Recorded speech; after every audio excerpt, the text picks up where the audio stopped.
छोट्या पडद्यावरील सारं काही तिच्यासाठी ही मालिका सध्या प्रेक्षकांमध्ये चर्चेत आहे. त्यामुळे या मालिकेतील सगळ्याच पात्रांवर प्रेक्षक भरभरून प्रेम करतात. अशातच आता एका महत्त्वपूर्ण अभिनेत्रीने मालिकेतून निरोप घेतला आहे.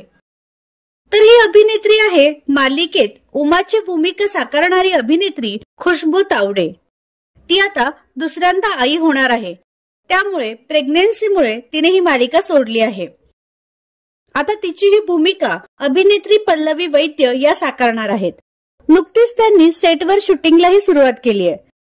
आजवर पल्लवी यांनी अनेक दर्जेदार भूमिका साकारल्या आहेत. अलीकडेच त्या तुझेच मी गीत गात आहे या मालिकेत महत्त्वपूर्ण भूमिकेत दिसून आल्या होत्या. तर तुम्हाला अभिनेत्री पल्लवी वैद्य यांना उमाच्या भूमिकेत पाहायला आवडेल का हे आम्हाला कमेंट बॉक्समध्ये नक्की कळवा.